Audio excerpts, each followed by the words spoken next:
Okay, so the question is, you feel like you're having to use your arms and push out.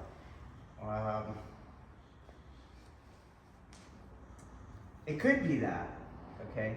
But what I'm saying is that, like, you should be able to read your teacher's body when he is like, fuck this uke. Do you get what I'm saying? And the uke should be able to do that too, so that you know that wasn't what I was supposed to do. Okay, and then you fix it, okay? So what was happening, and I was watching your group there, is they feel a little projection. So they feel a little, you see? A little, and then but they take off now into the roll. You see that? And it's kind of just like I'm trying to do a bench press, just in terms of force. And then my spotter comes up and takes the bar off me. Do you see that? So it's kind of like that, even though it's not muscular. Okay, it's a way of the uke bleeding off the energy. Okay, so in order for me to get a decent rep, let's say you feel that, do you see? And then they start falling right away. But if you pay attention, when I go here, there's no reason to fall. Do you see? So for example, if I go here and then you feel me take it back, do you see that? But people will feel that and then go right into the fall. Okay, so if that's the case, and I stay where I am, then there's no more conditioning, no more Kokyu-Dosa. Okay? So I might, for here, and you starting to fall, I would follow you.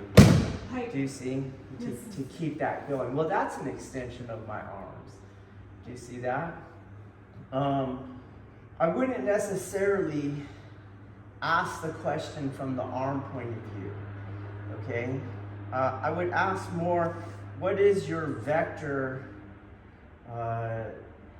as you're rebounding energy back into them? Okay? So, for example, we're here, and if my vector's on your shoulders, stay there, please. And I'm going over this hara band. Do you see that? It will kind of knock you over, but it's not the drill. Yes. Okay? So, there my arms are moving. Do you see? It's going over. It kind of gets you. It's not the drill. Okay? It's got to be, I got to be in your center. Okay? So I'm in your center. I'm just keep aiming in your center. And again, like, it's better you don't fall. You see? And like, I wouldn't smack on the ground unless I absolutely could not hold the grip. Do you understand that? So like, take that last rep, and you felt the fall, and you let go here to smack on the ground. Yes. We're not high enough, so sometimes I'll project, and that's it. You see? And when I want you to go, you'll go. Do you understand that? Yes. And all you got to do is trust. Okay? So, once my uke has that trust, then I can keep working in the center. You see? In the center. In the center. In the center.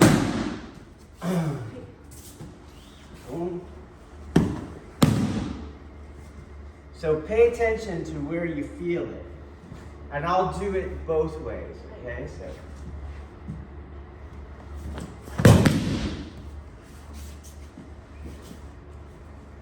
around your center. Yes. Around your center. In your center. Around your center. In your center. In your center. You see that? Yes. Over your center.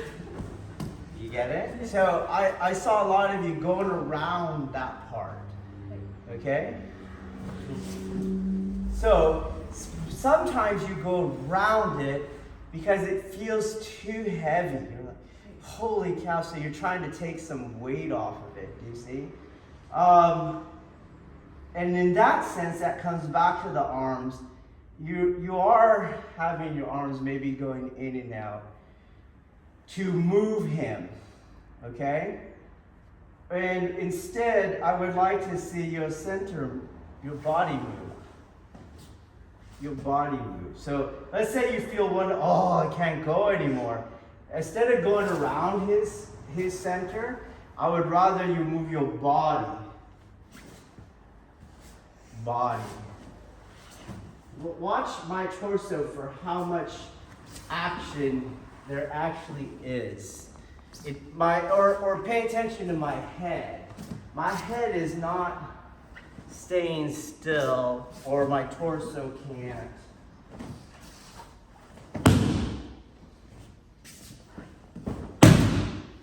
I'm not here upright. Going. Arms stay, body moves.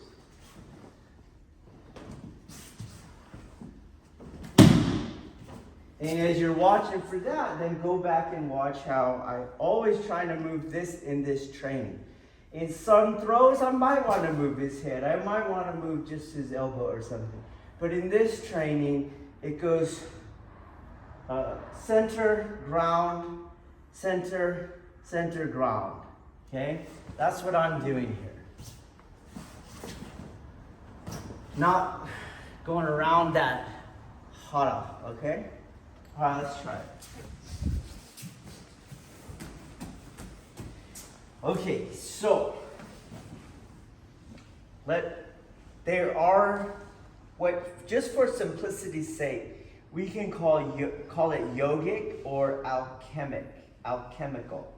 Okay, understandings of the body, which means, in particular, that certain emotional states, thoughts, ideas, words too, sounds even, things that seem immaterial, manifest in the body in a particular way, okay? And here we have a center, for simplicity's sake, let's call it a center activation, okay? Or a body organization that utilizes a center activation, okay? And let's contrast that organization with like a flinch response mentioned in the podcast, right? So the flinch response, I kind of go like that, do you see? And if you look at me, my pelvis, like that didn't look weird to you, that looked like a flinch response. My pelvis, abdominal region, just totally disengaged. If you pay attention, it's all mushy here, you see? Which is the opposite if I take a Kokyu posture. You see that difference? Can you see that? Okay.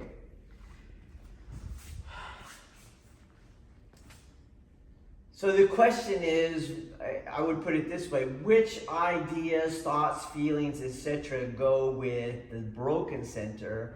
It's going to be a fear. The fear manifests in the broken center, okay? And from the uke side of it, it makes you, as a training partner, not very projectable. And which might raise its own issues in Jiu-jitsu, but in Kokyu-Dosa, I just have a barbell that isn't very structurally sound, okay? So I can't really cultivate the skill, okay? Let's try some things now. So you're just going to fall back on your own like a back break fall, like some energy's coming in. There you go. Good, and you do it again. You can keep the same form. And do it with your best form for the back break fall. Good. And you feel your center. Keep going, pay attention. Good. And again.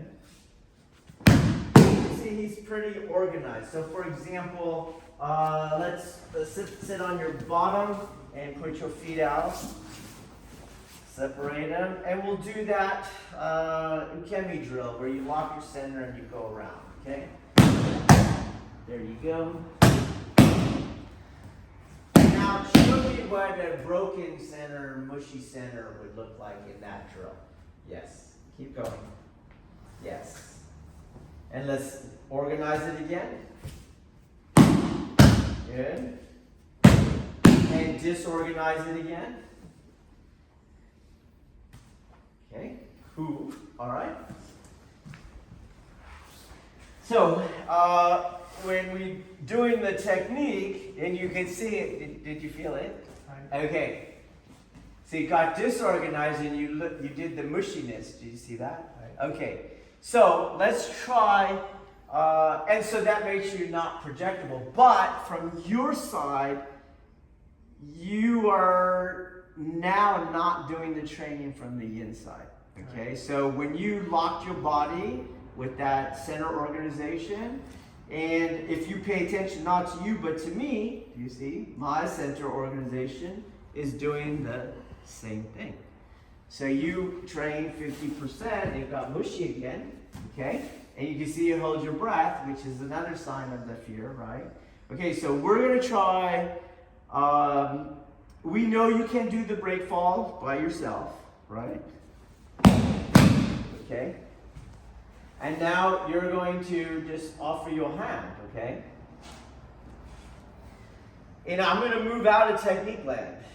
You see? I'm just the energy. And you're going to keep your center organized. And that takes you into the break fall. So just a little gooey part where you came like that. You see? As you're going backwards, this part should be here. Okay?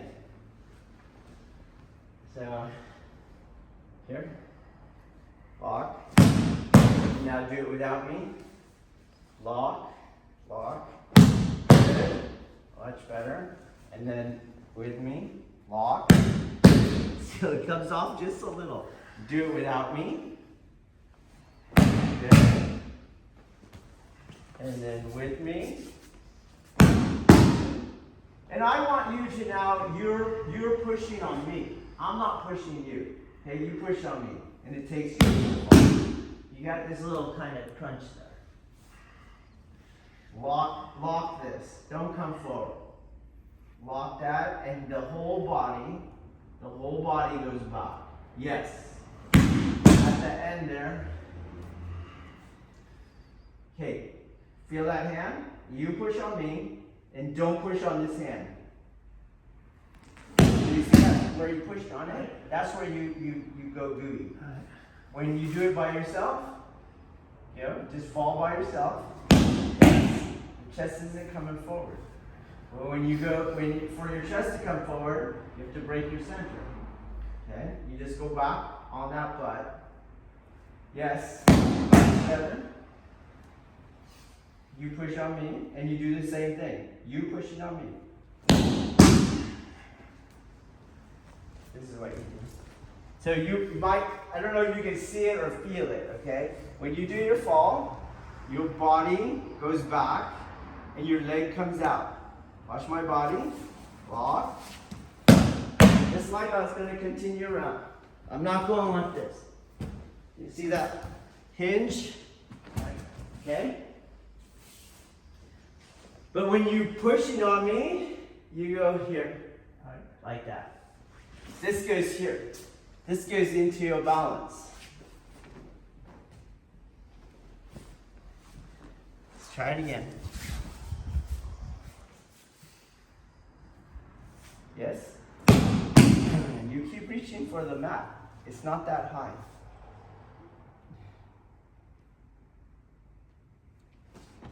Oh, gooey.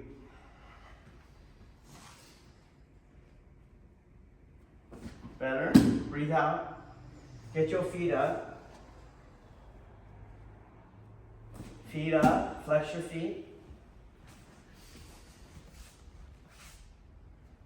Better. Again. Same thing. A little tiny bit. Don't crunch. Go back and open. Yep. Better. Flex your feet. Get awareness all the way down to your heels. Much better. That's it.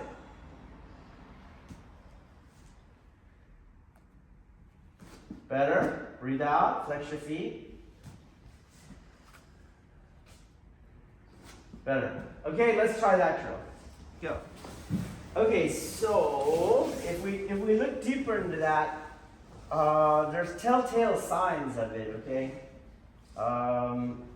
So he's gonna do it slow so I can talk as he goes. Okay. So one, you see that's a telltale sign. So he's now pushing me. It's not that I'm pushing him. Okay. So he's pushing me. I go, wait, I'm not ready. Okay. As opposed to this thing's moving me. You see? That thing's moving.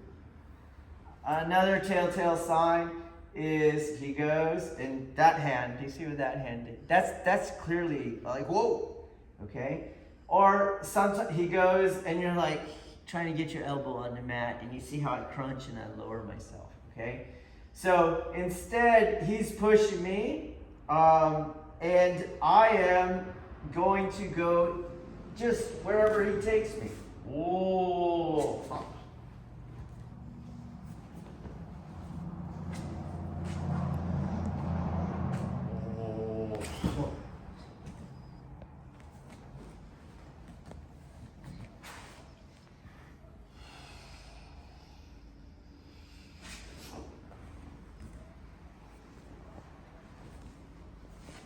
He'll do it.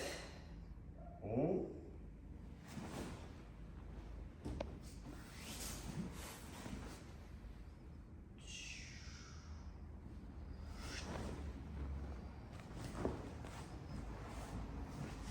There's no hand reaching. There's no trying to lower himself. He just lets the energy go in.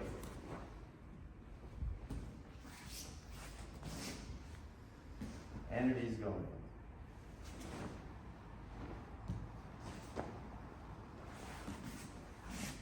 He doesn't try to absorb some there. He just connects his center to the hand and it displaces.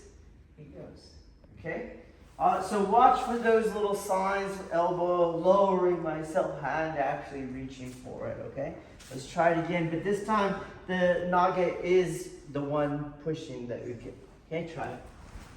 Okay, so to finish this point, going back to that alchemical or that yogic understanding of the body, as he organizes his body, so this, again, for simplicity's sake, so this hara does not disorganize, he is actually ritually, yogically, alchemically reconciling fear from his person. Okay? As opposed to if he was here all day flinching out of fear, you see, and you're going to see that he would have adrenaline dumps and he would feel sick after a while, you see. But now in his training, alchemically, by keeping his center organized, he's actually developing himself into that fearless, reconciled state.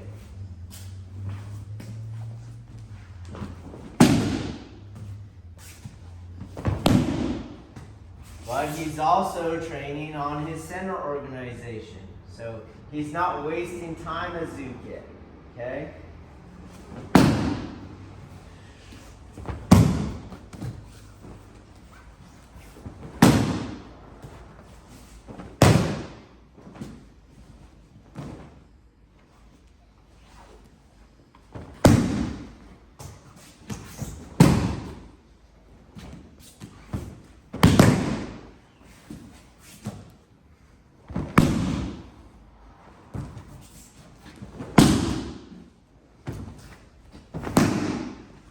Okay? Go back to the first one, please. Okay. Let's do mine first. Okay. Okay, first of all, remember that yin and yang is relative. So that means you can't make static lists. You often see static lists, but if you understand the list statically, you suck. Your ego tripartite mind has you, okay? yin is yin from a particular perspective. Okay? And the same goes for yang. Okay? So oftentimes you hear me say yang-yang clash. It is and it isn't. Okay? What it's not, though, is it's not non-contestation. That's the problem. Okay? In other words, if he's running at me with his face and I can punch my fist through the back of his head was yin.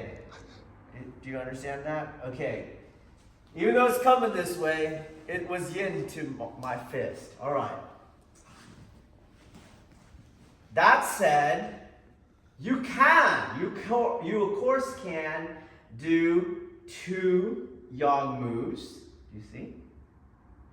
You can, of course, do 2 yin moves and still do Kokyu-Dosa. All right? There's a reason why Aikido does not do that, and I am a believer, but you see me do that every once in a while, but I'm a firm believer of don't have your internal drills be so far removed from your tactical architectures. Don't do that because you'll have a bigger stepping stone when you try to put them into practice, okay? The internal drills are exaggerations and extending of the internal aspect moment for the reason of cultivating it. But in fighting, it's never going to be that long, neither in how much it travels through space or how long a duration, okay? So already you're looking at, that's pretty far enough away from my tactical architectures, okay? And if I start doing things like, for example, I do 2 yins, that kind of works in terms of an internal projection, but, go back, but I'm going to get headbutt, boom, on the way in. It's not going to work, okay? So what your Aikido does in its tactical architectures is one hand is going to go yin, and the other hand goes yang. One hand goes yin, the other hand goes yang. You have to watch when you're both yang or you're both yin. Some of you are going both yin, not realizing it, and you're all jacked up, okay? It's hard, making it harder for you. There's another reason why Aikido does 1 yin, 1 yang, even though you don't have to. So, you don't have to, you see? You don't have to. But there's a reason why Aikido does it, and it's because of that perennial philosophy. You always work both sides of the yin-yang, and you always integrate them, and you always reconcile them, and you always transcend them, okay? And that is, again, another reason, aside from the tactical architectural reason, that you don't want to have 2 yins or 2 yangs, okay? Work the 2 together. So I'm going to standardize them right now. Okay? We're going to go to the right. So this will be my yin hand over the top. This is my yang hand. I'll aim in the center.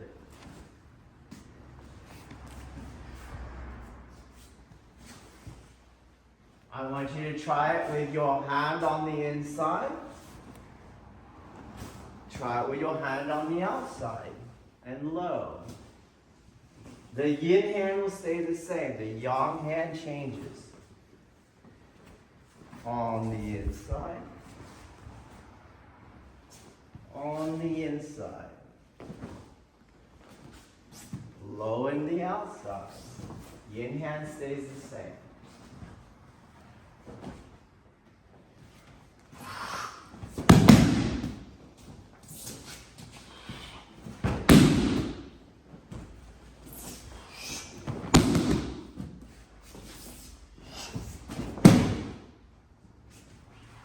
Slow again. Inside, always into the center.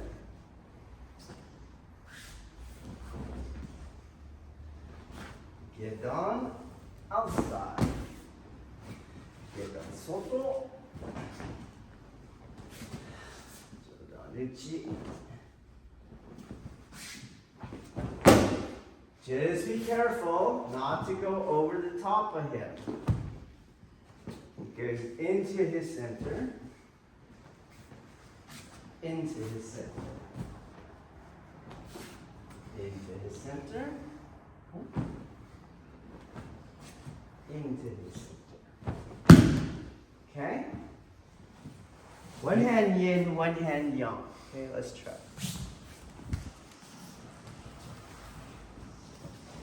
Okay, going again, it's a concentric art, so there's multiple levels, they all doing the same thing at a different level, okay? So as I go, I don't want this, watch the yin hand. The yin hand's going to yield, you see? And even though this hand is like this, if this hand comes back here, that's two yin hands, do you see? How do you know? Don't headbutt me, but can you headbutt me? Do you see? It's two yin hands, okay? So you have to watch, why did I do two yin hands? Because eventually I want to do two yang hands. You see? And then you'll see my hands came together. Okay? Alchemically, I want to open my body. Open my body. So if he moves out of the way, let go. You see? I'm here like this. My hands are moving apart. So I want you to watch that as I do the technique. It's not two hands. That's two yang hands. You see? This hand's going this way. This hand's going that way.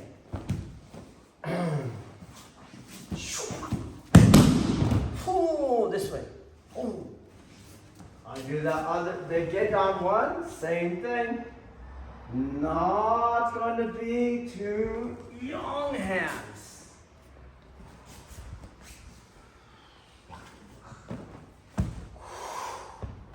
See? My hands are moving away from my torso.